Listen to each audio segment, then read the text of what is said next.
Welcome to the Property Lifestyle Mastery podcast. I can't quite believe it, but this is the final episode for the year of 2023.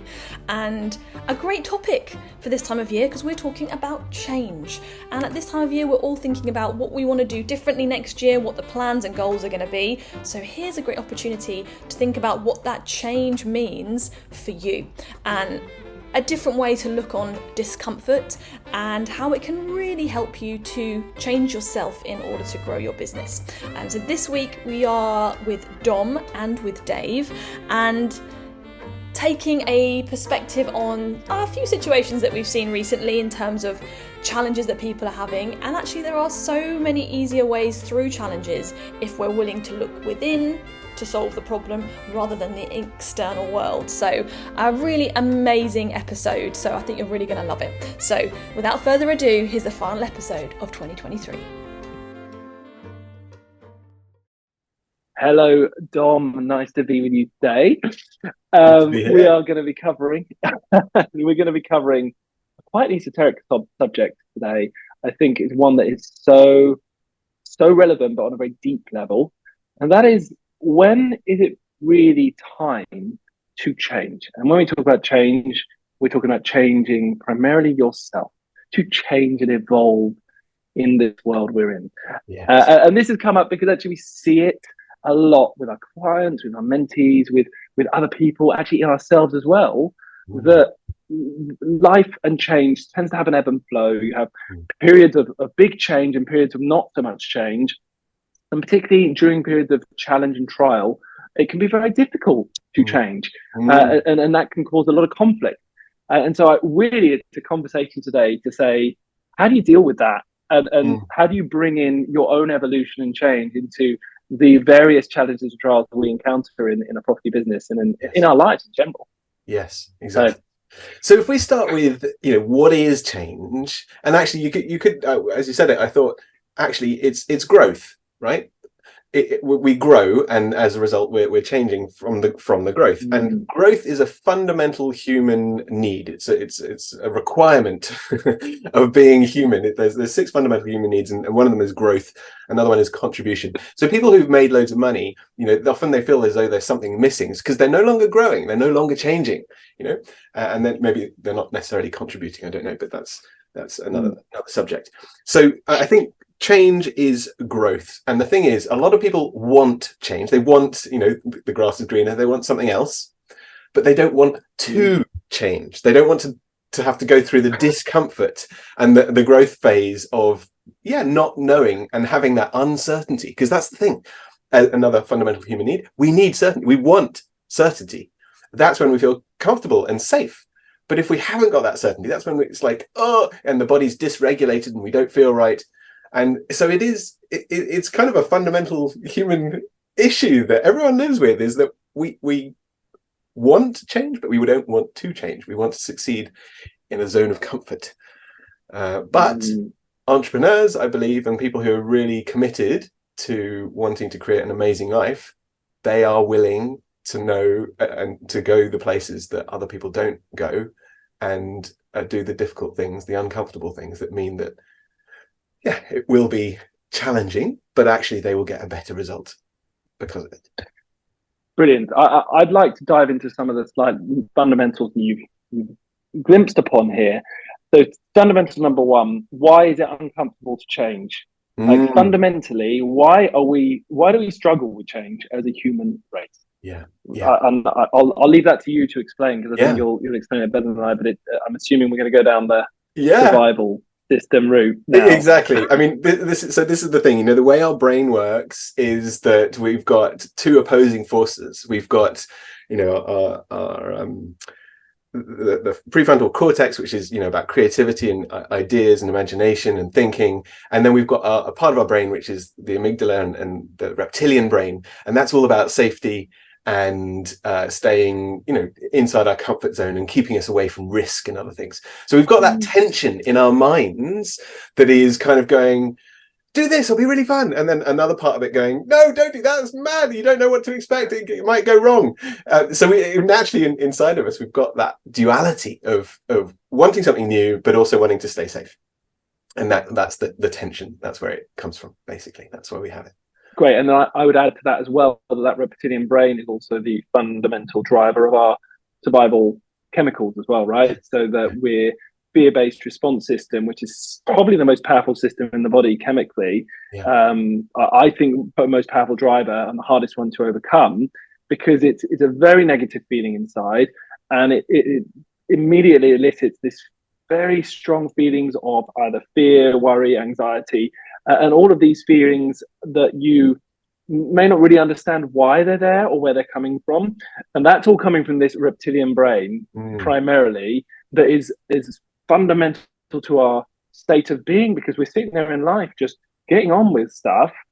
We might make that decision with the dreamer inside, with the prefrontal cortex, to do something new, to do something, to grow, as you say, to evolve. And then without understanding why, the body, the reptilian brain through the body, responds with all these negative chemicals, which make us feel uncomfortable, feel anxiety and stress come up. And that's just the safety system of our body saying change is unsafe and you could die. Pretty much, right? Exactly. It's the body saying, don't do this, you could die. And we have to deal with those chemicals. We have to deal with that all the time. 100%. And yeah, exactly. It's part of every human is going to experience that. And the thing I love to remind people is that all fear is ultimately a fear of a feeling. And yes, we think our way through life, but actually we've got an emotional body as well. We feel the world. And actually that's why people do things, is to have those feelings. That's when they feel most alive, whether it's climbing a mountain or making love, or whatever it is. It's all about creating those feelings, and those feelings of either safety, or excitement in growth. And so we can, you might have said it before, but when you're about to do like speaking in public, for example, some people see that as, oh my God, this is so scary. And other people see it as, woohoo, this is going to be fun. It's going to be exciting. And it's the same chemical in our body, adrenaline pumping, and some people see it as fear and other people see it as something really good. So we can change, and we can, if we're self-aware of it enough, choose to deliberately go down that road. And so then it's so let's bring it alive, Dave. How do we, let's maybe think of an example, but when do we help people, and what is it that we look for to help people spot when to change and when they're not changing, and what is it? Let's bring it alive for the listeners with great. So in terms of working with our mentees, for example, I think the easiest place to go, because those are the people I have to see every aspect of them. I think Jackie's been on more sessions with crying mentees as they've gone through the challenges of life than I could ever have expected when we started doing this. But it's part of the challenges and tribulations. So I would say when we're working with mentees and they're going through business, one of the biggest areas of being held back in the business is never the knowledge and never the understanding, because we impart that very quickly. And actually you can take that on very quickly, and there's lots of different ways of rewatching videos and kind of learning. No, the thing that holds people back is their natural tendencies and habits. And we see the biggest one, I think, across the board for a newer business owner, one who is still finding their feet. I say newer business owner, we obviously generally work with very experienced business owners. They have to be of a certain level to work with us, but still there is a period in your business when you're already buying properties, you're doing very well, you're already starting to work with investors, but you haven't yet established the fundamentals of your business in such a way that it's all smoothly running and you've got all the systems in place and the processes. It's a very chaotic time. And this period for any business owner, it doesn't matter if you're in property or any other business type industry, it's a very complex juggling act. Your job as the business owner is to juggle 1,000,001 priorities, 1,000,001 tasks. The to-do list never ends. You just could literally work every day, 24/7. And as you're growing your business, those tasks will just keep coming and hitting you. And the problem is, you look at this list that is never ending. It means you're never going to get it all done. And your primary job is twofold: prioritization and time management. If you can't prioritize the important job, the ones that really, really matter, if you can't get that perspective on that, you end up doing any old job, and primarily you get guided by what feels comfortable. And then secondarily, time management is literally never taught anywhere, right? It's not really a taught skill we learn. Yeah. So some are better and some are worse. But in theory, you're stuck with your historical methods, whatever you come up with. But I'm telling you right now that I don't really know anyone who comes into business with the skills actually needed to manage everything that has to be done. And that there is a period of change where you have to say, the way I used to do things is not going to work. It's not going to get me where I want to go. And I'm going to have to step out of that comfort zone. I'm going to have to become more uncomfortable to say, okay, how do I assess my task list? How am I going to manage my time? Am I going to use time blocking? How am I going to use my Asana task? The methodologies you use have to shift to make the most, to maximize every second of the day, in order to make sure that the tasks that are important are going to get done. Yes. And this is where I see those who succeed quickly versus those who don't. I've literally seen people who have a full-time job, our clients who have a full-time job, move quicker than someone who doesn't have any job apart from working on their business, and doing exactly the same model. And yet one with a full-time job who somehow prioritizes the right tasks, fits it into their schedule in the right way, and just runs with it without looking back, can get more done and move quicker than someone who is working full-time in their property business, just because of better prioritization and better time management. And I guess where this comes back to for me is the only way you become the person who moves faster and gets to where you want to go quicker is by changing yourself. Yes. That's the only way. Yeah, absolutely. A lot of people think, when I have this, £50 million, then I'll be happy, then I'll be something different. It doesn't work that way. It works from the inside out. You're absolutely right, Dave. It's being that person that does those things that then means they have that outcome. It's be, do, have. I know people have heard that before, but to really embody it and go, no, I'm going to be someone different. I'm going to change the way I see myself and my identity. I'm going to see myself as someone who is productive, who is confident, who can speak to investors, who knows how to negotiate deals. I see myself as that before it's even happened. I visualize it, I feel it, I go out, I do it, I practice it, I gain the skills and the capability and the experience, and then I start to gain the confidence that means that I am that person. But it starts within you. You've got to make the choice. You've got to make the decision to be that person. But then sometimes we can't see the wood from the trees, though, can we, Dave? We can't see who we are being. So how do we overcome that? Well, I guess I see two sides to this, but let's go down the personality side first. This is one of the reasons we have this podcast. This is one of the reasons we, in our lifestyle mastery blueprint, have a mindset area. That step number one is self-awareness. You've got to get more and more aware of yourself. That's step number one. But I think that's got to come with a basic belief that who you are is amazing, but who you can become is even better. And that it doesn't matter how much you've worked on yourself, there's always a more evolved, better version that you could be. And it does not mean who you are right now is not good enough. It does not mean that you aren't bringing enough. It doesn't mean that you're not going to be enough. It actually means you are enough right now, and you can be more. And that's great. And I think with a belief system in place of continual improvement and knowing that what you give right now, who you are right now, is everything you need to be for what you're trying to do right now. But that at the same time, it's all up for grabs. Everything's on the table. Every single personality trait you have, every single habit you have, everything you do in life is up for grabs and change. And you might as well become self-aware enough to look at it with a good perspective and just to step outside and look at yourself and say, okay, what is driving me? What is actually driving me right now? And what is making me, from every second, every minute, to every hour of every day, what is making me take the actions that I'm taking, so that you can start to look and say, actually, I don't need to do the actions like that. If I just tweak this, if I want to become that ideal person that you're talking about, Dom, this amazing version that you visualize, someone's different to who you are now to achieve different results. It starts by looking inside and saying, oh, okay, that's who I am right now. If you don't know who you are right now, then you don't know who you're going to be. You don't know how to get to someone new because you haven't got a starting point. Right. The problem, I think, comes that is uncomfortable, as we said at the beginning, and people who become uncomfortable start to come up with good rationalizations for why they shouldn't do things, because it's the brain saying, "Oh, I don't like this uncomfortable feeling. Here's the good reason." And so often in our human egos, that starts with an idea of just like, I shouldn't have to change. I am good enough. I am, so Right. I shouldn't have to change. Yeah.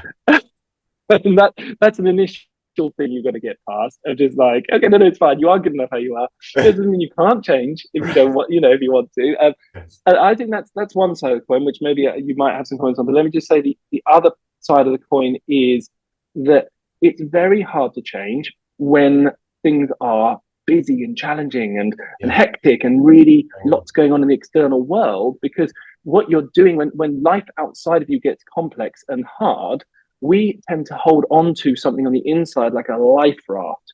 It's a safety net, and it's again that survival mechanism.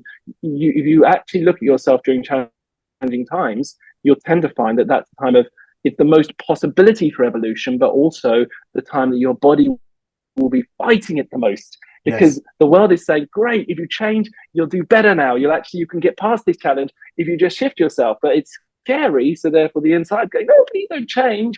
I need something to hold on to that's fixed, that's solid, that feels that I understand. And so therefore you that conflict that you spoke of at the beginning just gets stronger and stronger and stronger. And so therefore the most challenging times, that are often the times that you have the most power and opportunity to change, become the times that we go through the most stress, and often don't end up not changing because we listen to that uncomfortable feeling that is just so powerful. Yeah, absolutely. So that's some really, really valid points. And what springs to mind now is that the way to overcome that, the pull back of change, the kind of wanting to feel safe, is to go towards your future self, is to envisage, well, if I want to be this person in the future, okay, why don't I go and speak to that person? You can almost like make it into a story, into a game.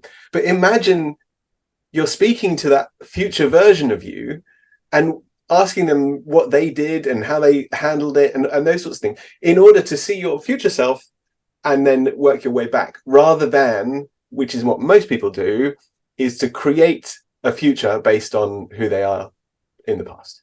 They kind of like, oh, well, I see a house and it'll be this sort of size, and I'll have this sort of happy family, and these things I'll have to put up with, and other stuff, and they don't really stretch their imagination. And as Einstein said, imagination is more important than knowledge. It's about being able to create and imagine that future. And basically that's what we're doing. We're creating our life from the way we think and feel every day. So if we can think and feel from our future self, from a vision and an image and a way of thinking in the future, that's when we start to really make some more rapid changes. And there's some amazing books on that at the moment that really help to formalize and make a system to work your way there. So yeah, creating your future self and going to that is a great way to overcome this tension that we all live with. But yeah, it's not comfortable, but actually, yeah, life is not a comfort-centered experience. It's a growth-centered experience. And it could be any age and lose all your money, or you could be any age and get an awful health situation, or you could be any age and have relationship issues. Those are the three big ones: money, relationships, health. We're all going to go through at some point probably one or two of those, or if not three.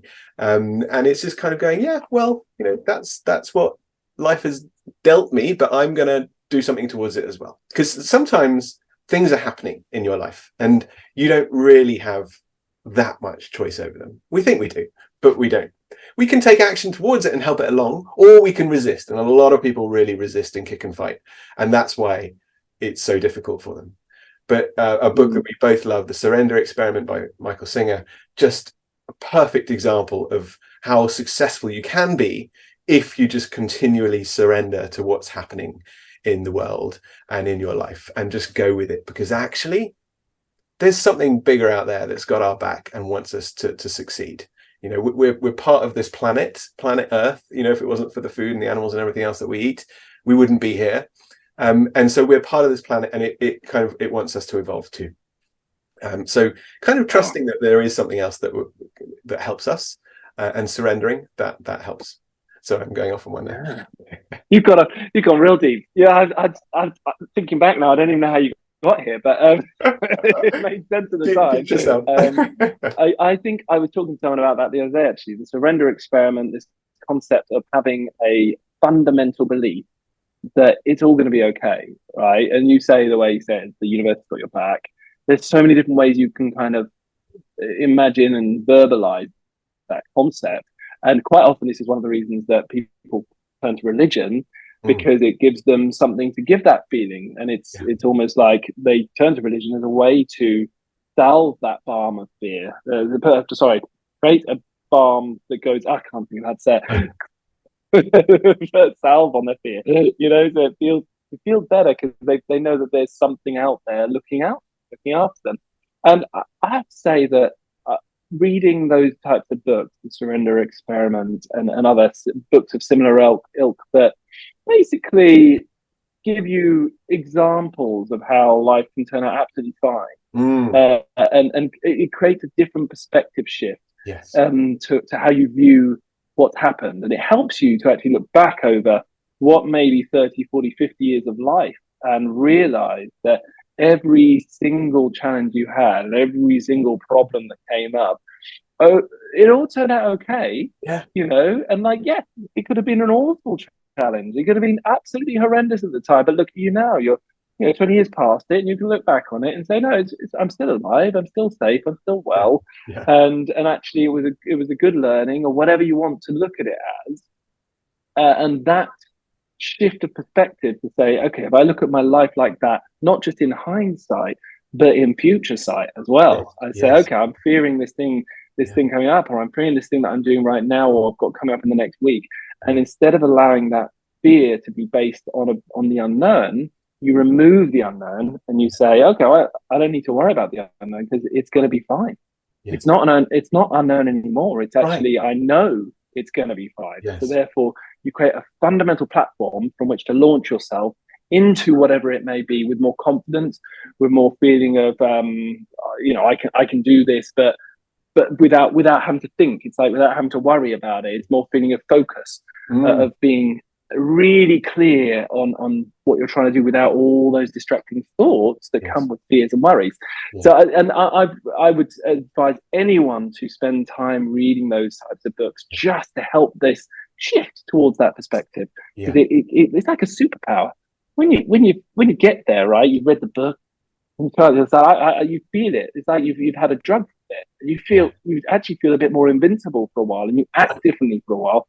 Then it starts to wear off until you read the next book of a similar ilk. But each time you do it, it's like building a foundation. You kind of step yourself up a little bit, and then it wears off. But you're still higher than you were. Read another book, you're still a bit higher than you were. Each time you grow yourself and your confidence and your belief in this world being okay, and that actually it doesn't matter. You can take on the challenge. It really gets you to a new level eventually. And I've seen that in myself and in Jackie over the last 2 years, especially. But then I'm also seeing it in our clients where, 2 years of listening to us talk like this at them in sessions, week in, week out. And then I come like, one of our clients, Nisha and Jazz, did the podcast the other day. Jazz got on a call with him a month ago. How are you feeling? I'm feeling great. I'm super jazzed. Today. I hope he doesn't mind me sharing this, but it was amazing. He was in such a great place. And it was just, I'd never heard him talk like this before. And it was only through the regular immersion in these types of thoughts, this type of perspective shift. And his wife, Nisha, was like, I don't know what's going on with that. I don't know what truck he's on. He's like, he was literally like flying around our property viewings like a superhero. And that only came from his regular hit of this type of evolution of mind and of self, and it suddenly you look back and wow, I'm like a different person who can take on more, who can deal with more. And I guess that brings me back to the start. But let's look back at the beginning. If you can do all that, Dom, if you imagine you are one of these people who is in a challenging time that is really triggering the old self, really triggering who you were before, and all those fears are coming up because actually the trial of it is just making you want to retreating into the shell. Yeah. What would you advise? Because this is obviously the area that you help a lot of people with. What do you advise someone like that to help them to say, do you know what? Is now a good time to change, or should you just back off? Or is now a good time to change? Should you just dive into it and just dive into the fear and do it anyway? Yeah. Another great book, by the way, Feel the Fear and Do It Anyway. But yeah, what would you say with that? So what would I advise if someone is at a point of change? Become super aware, super conscious of all the feelings and pulls and triggers and things that are happening, because the more we let go of, oh, it has to be this outcome, I have to get this, or I have to stay safe, whatever, anything you're trying to hold on to is like holding on to a bird. You just squeeze it too tight when you're trying to hold on to it. So you've got to let go, but at the same time be aware and do the things that are, one, kind to others and kind to yourself. I think ultimately what's best for you is best for other people, and know that actually things are happening for us, not to us or against us. They're helping us to raise our awareness, to become more awake in life and fully self-actualize and become really conscious and awake human beings. So know that all of these things are happening for us, and trust that it will be okay, as long as we don't be too attached to any particular outcome. If you just trust and go, repeat the mantra, I will be okay, I will be okay, and just remind yourself that on a regular basis, then I think you'll get through anything. Because here's the thing, all your problems really are in the future, or fears of the past and those feelings that are coming up from memory, effectively. If you're present in this day, everything's fine. In this moment, everything's fine.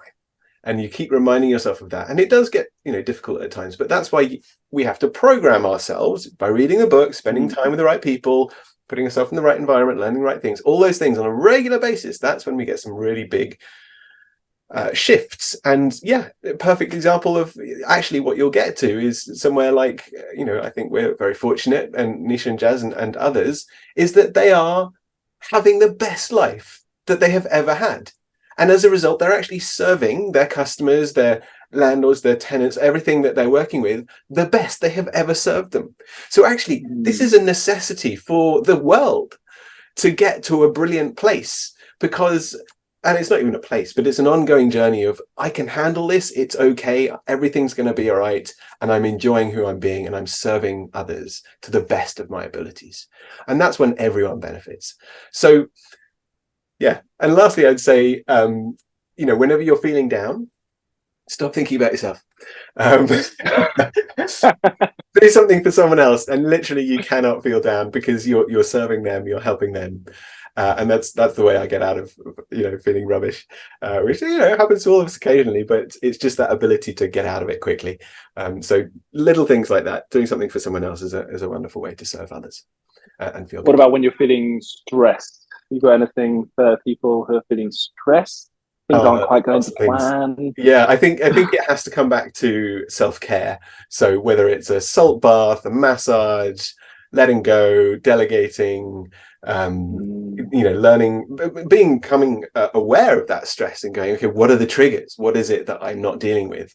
Getting rapid transformational therapy, counseling, anything and everything. There's so many different things that one could do if you're stressed to learn more about it and overcome it. But ultimately, when we understand it and we let it go, everything gets easier, everything gets better. So that would be my final closing.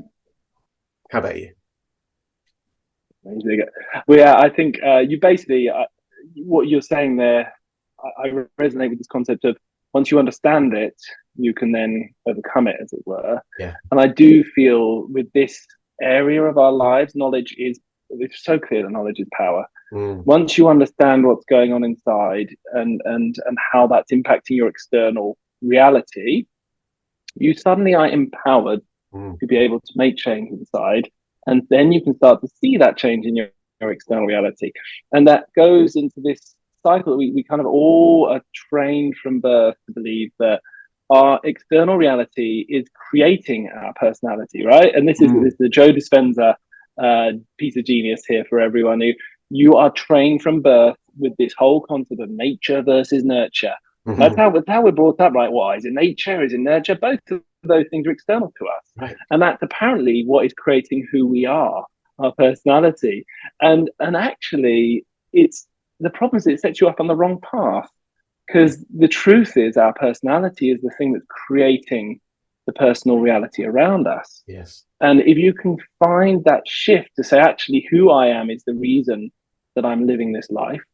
And this is going to bring us full round circle to where you started, Tom, because this is obviously what you were talking about at the beginning of this lovely chat. But if you can change your perspective to say, I realize that every action I take, every action that happens in the world around me, from me, is coming from my personality, from the inside. So I'm making every decision about what I do from the personality. And it's my actions that have got me to where I am today. Yeah. And got me to this place. And if I keep feeling and thinking the same inside, then I'll keep making the same actions and I'll keep staying in the same place because I'll keep being in this place that I am today. And like, there's no, you won't get somewhere new, because as long as the actions are coming from the same as they were before, how could you expect to get a different result? Yeah. It's just madness, right? The same action creates the same result. So if we want different results and we want to get to somewhere awesome, you have to take different actions. In order to take the different actions, you have to change something inside. Yeah. So you have to start with your personality first. So if we're in a state of stress and anxiety and we don't want to be in a state of stress and anxiety anymore, we have to change. If we're in a state of depression and we don't want to be there anymore, we have to change. And the thing we have to change is inside, is us. And that means we have to look inside, we have to become self-aware, we have to do all the things we talked about today. And that's the first port of call. So I guess I'm going to bring it right round circles. The final thought from me is that we started by saying, when is it time to change? When is it time to change? And in theory, we're always changing. Right. So you're always changing and evolving. Yes. But really, the question is wrong. It's when is it time to take control and take charge of that change? Right. When is it time to say, enough's enough? I don't want to be beholden to whatever's happening to me from external world anymore. And I'm going to take the reins and I'm going to choose how I change. Because we're like you said, we're always evolving. Every situation we get into is an evolution. Yes. So when is it time to take the reins and decide how you change rather than allowing the world to change you? So it's a big question. Are you going to resist change or embrace discomfort? A great question to leave you with at the end of 2023 as we go into 2024. If looking inwards to solve your challenges rather than continuing to look outwards all the time is something that you're interested to explore in 2024, then check out our Property Business Breakthrough Retreat, which we are running in Italy in September 2024, where we're focusing on how you can break through the biggest challenge that's holding you back from raising finance, doing deals, and creating more cash flow in your property business. This isn't a training course. This isn't about the specific technical details. This is about how you can master yourself and how you're looking at the world in order to get faster, easier, and more fun results. If you're interested to know more about that, check out our website, property-strategy.com/PBB for Property Business Breakthrough. So for now, I wish you a very happy new year. Make the last few days of 2023 count, and we look forward to continuing the property lifestyle mastery journey with you through 2024 and beyond. Loads of love, and see you next year.